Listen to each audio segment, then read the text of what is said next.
हम लोग बड़ी उम्मीद से गए थे तेजस्वी जी क्या मंत्री हैं, दलितों के बात सुनेंगे। वहाँ गए तो वो पीए को बोल, कोई पीए है। अच्छा, प्रीतम देखो ये क्या है मामला। प्रीतम जी इस ढंग से हमारे साथ बिहेव किए, एसपी को फ़ोन लगा दिए, एसपी साहब उनसे बात किए और उसके बाद इस तरह से बिहेव किया, समझिए मानिए कि धक्का देके जिसे गेट से बाहर निकालता है उस सुने नहीं बात, प्रीतम को लगा दिया। प्रीतम हमको समझिए कि गेट से धक्का देके हमको बाहर निकाल दिया। कैसे आ गया इसको, मैंने आपको दलित समझ करके बेइज्जती किया है। बेइज्जती किया, सारा कहानी उसको बताया, फिर भी हमको लगा जैसे कि कहीं से पूरा एकदम अथी टाइप के आदमी आ गया है। चल रहा है ऐसे ऐसे टाल मटोल हो रहा है। हमको नहीं उम्मीद है कि न्याय मिलेगा हमको, हम लोगों को ऐसे ही मरना है। पास अब कुछ बचा ही नहीं जिसके कारण हम अब जिए। और हम लोग बहुत सारा, आज लगभग 2 महीना पूरा होने वाला है, अभी तक बहुत सारे विपक्ष के नेता पक्ष के नेता आए लेकिन अभी तक हम लोग को न्याय नहीं दिलवा। नमस्कार, मैं चंदन कुमार, आप देख रहे हैं कनेक्टिंग बिहार न्यूज़। आज मैं पहुंचा हूं पचदमिया, जो कि लालगंज का एक क्षेत्र है और ये गांव है। यहाँ पे जो विगत 2 महीने पहले बड़ा ही निर्मम तरीके से दलित के नेता, भीम आर्मी प्रमुख और दलितों के लिए हमेशा खड़े रहने वाले राकेश पासवान, बेटा आपके पापा गए हैं तो मतलब कि कैसा आपको लगता है कि क्या? हमको लगता है कि मेरे पास अब कुछ बचा ही नहीं जिसके कारण हम अब जिए। और हम लोग बहुत सारा, आज लगभग 2 महीना पूरा होने वाला है, अभी तक बहुत सारे विपक्ष के नेता पक्ष के नेता आए लेकिन अभी तक हम लोग को न्याय नहीं दिलवा पाए। यहाँ बहुत सारे नेता हैं, लगभग बहुत सारे नेता आए हैं, हम लोग भी कई नेताओं के पास गए हैं लेकिन हमारी बात नहीं सुनी जा रही है। पशुपति कुमार पारस जी आए हैं, चिराग पासवान जी आए हैं, जीतन राम मांझी जी आए हैं, और उसके बाद है कि बीजेपी का अथी आया था, उनका 4 गो आदमी का गुट आया था, 4 शीश मंडल आया था, ये सब लोग आए हैं, उपेंद्र कुशवाहा आए, ये सब आए हैं। बस वो लोग आए और आप सभी को आश्वासन देके चले गए। मतलब कि वही कोर्ट वाली बात है कि तारीख पे तारीख, तारीख पे तारीख, तारीख पे तारीख। सब यात्रा निकला तो लगभग 40 से 50 हज़ार लोगों का भीड़ था, तो हम लोग 40 से 50 हज़ार लोग गंगा जी के पास चले गए। उसके बाद बाज़ार में चाहे कहीं चौक चौराहा पे तोड़ फोड़ किया गया, तो उसमें जो लोग नहीं थे उन लोगों का बाज़ाब्ते से नाम दे दिया गया। 14 गो लोग जो गंगा के पास चले गए, जब अथी सब में आग लग गया, उस दाह संस्कार हुआ, उसके बाद वापस आ रहे थे तो पुलिस उन लोगों को ज़बरदस्ती पकड़ के जेल कर दिया। उसके बाद है कि 45 लोगों का नाम, जब 500 लोग आ गया, जो हम लोग, जो मेरे साथ है, जो मुझे पकड़ के चल रहा है, जो सबको कंधा दे के चल रहा है, वो सब का नाम दे दिया गया है।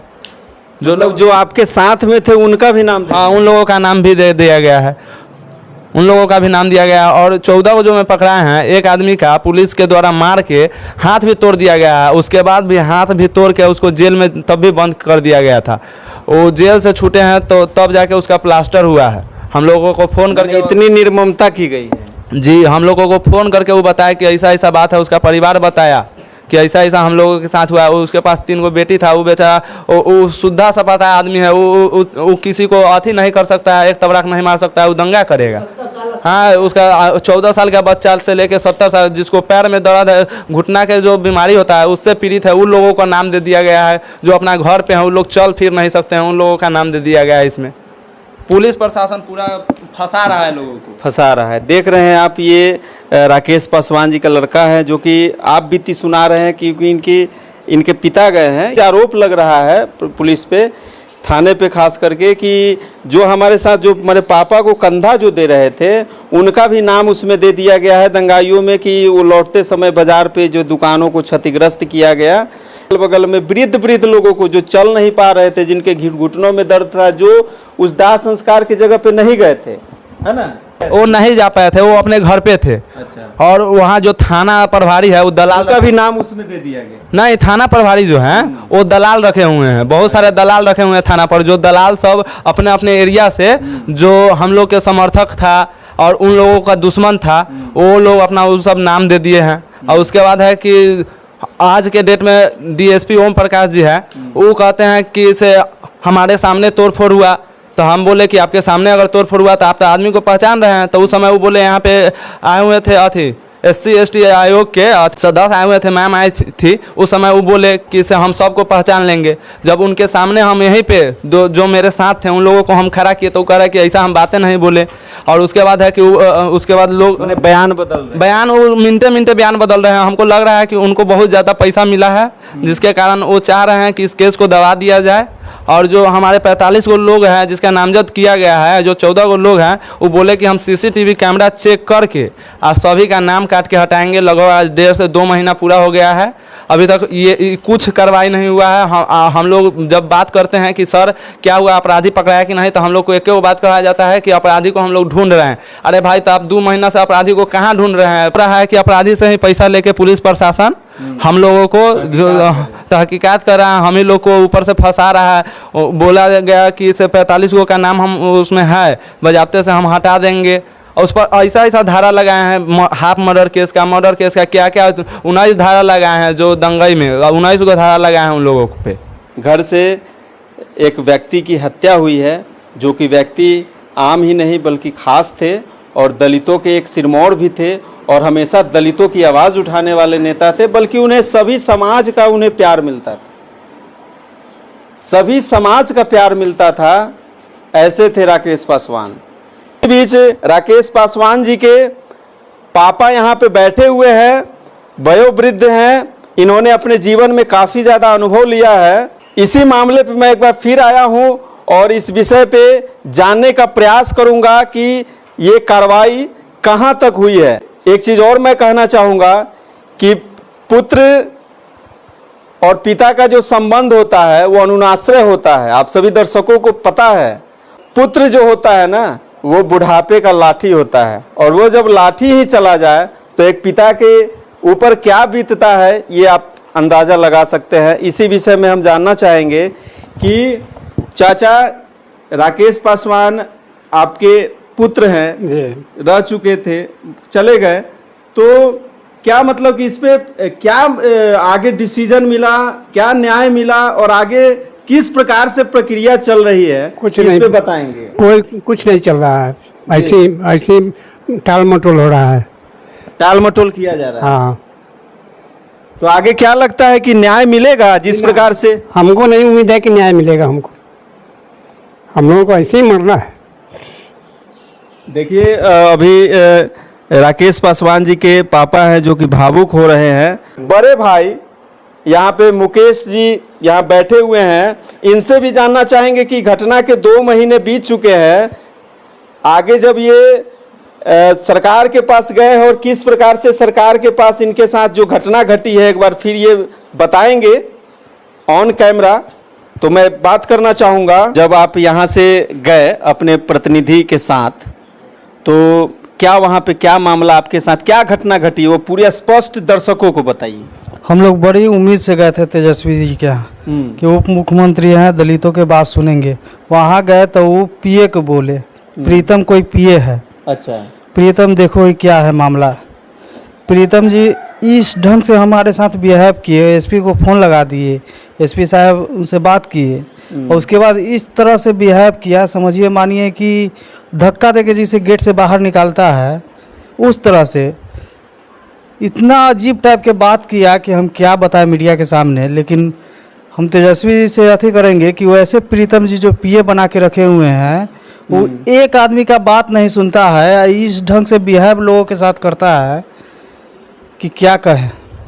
फिर हम लोग अपने से चले आए, तेजस्वी जी सुने नहीं बात, प्रीतम को लगा दिया। प्रीतम हमको समझिए कि गेट से धक्का देके हमको बाहर निकाल दिया और कहा कि तुम कैसे आ गया इसको, मैंने आपको दलित समझ करके बेइज्जती किया है। बेइज्जती किया गया, उसको पता नहीं। हम सारा कहानी उसको बताए, फिर भी हमको लगा जैसे कि कहीं से पूरा एकदम अथी टाइप के आदमी आ गया है, उस तरह से बिहेव किया। पूर्व जिला परिषद है और साथ में जो है अस्थाई सदस्य है, स्वास्थ्य विभाग के अस्थाई सदस्य हैं। एक ये भी अपना रसूख रखते हैं समाज में, दलितों के लिए ये भी खड़े रहते हैं, और इनको वहाँ पे इस तरह से अनादर करके इनको भगा देना, और जो पीए का जिस प्रकार से जो इंस्ट्रक्शन दिखाना, अट्रैक्शन जिस प्रकार से इनके प्रति रहा है, जिस प्रकार से गलत रवैया रहा है, ये कहाँ ले जा रहा है समाज को? आप किस दिशा में ले जा रहे हैं?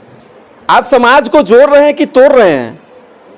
मैं तेजस्वी जी से आग्रह करना चाहूँगा, नम्र निवेदन करना चाहूँगा कि जिस प्रकार से यहाँ पे आपके नेता लोग आए, यहाँ पे राकेश पासवान जी की जी हत्या हुई, इसके पश्चात आप लोग यहाँ पहुँचे, इनके सुख दुख में सहभागी हुए, इनको जो है आश्वस्त किए कि इनको आपको न्याय मिलेगा, ये बूढ़े जो पिता हैं इनको भी न्याय मिलेगा, ये जो बच्चा है जो पढ़ रहा है इसको भी न्याय मिलेगा, परिवार को मिलेगा।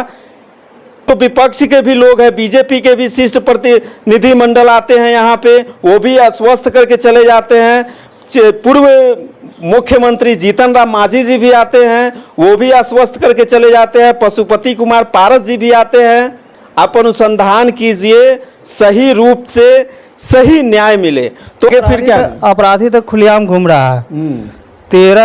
16 तारीख के आके एफिडेविट पर दस्तखत कर रहा है बेल के लिए। अच्छा। जो हम एसपी साहब को बोले, यहाँ डीएसपी साहब थाना प्रभारी उनको भी बोले कि सर ये कोर्ट में बजाबते से एफिडेविट, नोटरी का एफिडेविट होता है, जो आदमी रहता है उसके सामने नोटरी का एफिडेविट होता है, वो सामने कोर्ट में आके एफिडेविट कर रहा है, फिर भी वो पकड़ा नहीं रहा है। पता नहीं क्या प्रशासन का उसमें एक्टिविटी चल रहा है।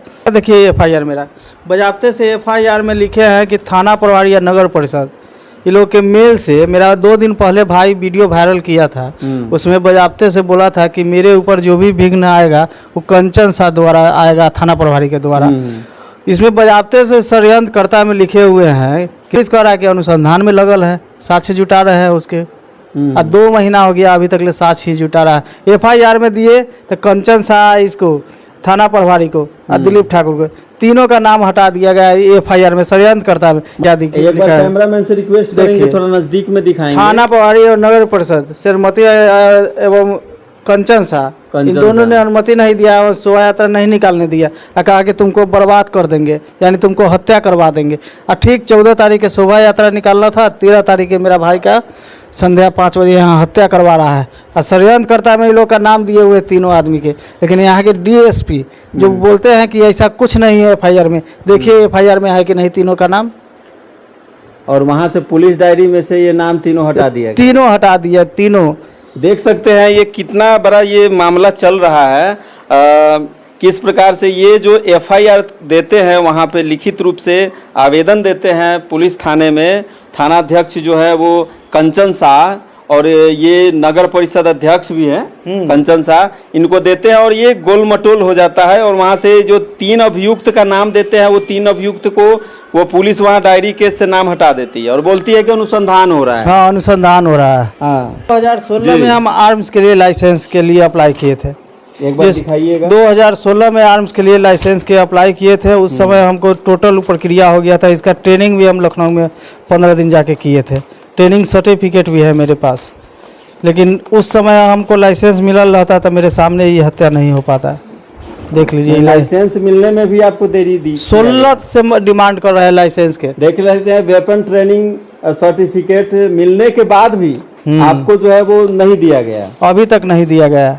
अगर वो रहता तो कम से कम अपने आप पे आत्मरक्षा तो कर सकते थे, पूरे परिवार को सुरक्षा कर सकते थे। आज आपका भाई आपके हाथ से नहीं जाता, सवाल नहीं जाने का। और ये स्थिति देख सकते हैं, एक बार मैं दिखाना चाहूँगा अपने दर्शकों को, एक बार फिर से मैं पुराने दौर में ले जाना चाहूँगा।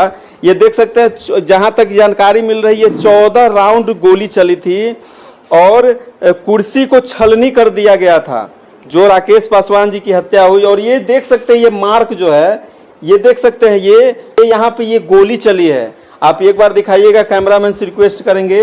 ये देख सकते हैं, ये जो होल मार्क जो आप देख रहे हैं ये गोली की है, बुलेट की है, ये देख सकते हैं। और आगे भी बहुत सारा है, एक यहाँ देख सकते हैं किस प्रकार से। एक बार फिर मैं रिकैप करना चाह रहा हूँ, एक बार फिर मैं प्रशासन और जो जिस प्रकार से अनुसंधान जो आईओ कर रहे हैं उनको भी मैं एक बार रिक्वेस्ट करूंगा कि एक बार फिर से अनुसंधान अपने ढंग से, सही ढंग से करे। और एक दलित जो जिस प्रकार से घर का एक सहारा गया है, बच्चे की फ्यूचर और साथ में एक परिवार तबाह जो हो रहा है, उसको समुचित न्याय मिले। ये माँ है जो बिल्कुल अचेत अवस्था में है, घर की क्या स्थिति है ये आप अंदाज़ा लगा सकते हैं कम से कम समुचित न्याय मिले, ये मैं रिक्वेस्ट करना चाहूँगा। और माननीय मुख्यमंत्री श्री नीतीश कुमार जी से भी मैं कहना चाहूँगा कि आप हमेशा विकास की गंगा की बात करते हैं, विकास पुरुष हैं और निष्पक्ष तरीके से आप जो है अपनी कामों को करते हैं, तो इसी तरह से आप निष्पक्ष तरीके से कम ये जो दलित हैं राकेश पासवान जी, जो कि अपने समाज के लिए ही तो खड़े रहते थे, इनको सही और समुचित न्याय के लिए कम से कम एक बार प्रशासन को दे, लिखित रूप से दे या मौखिक रूप से इनको सही रूप से न्याय मिले, यही मैं रिक्वेस्ट करूंगा। और मैं दर्शकों को कहना चाहूँगा कि जो भी आपका कीमती राय है वो कमेंट्स बॉक्स में लिखे और मेरे चैनल को लाइक करें, फॉलो करें, सब्सक्राइब करें। बहुत बहुत धन्यवाद, नमस्कार।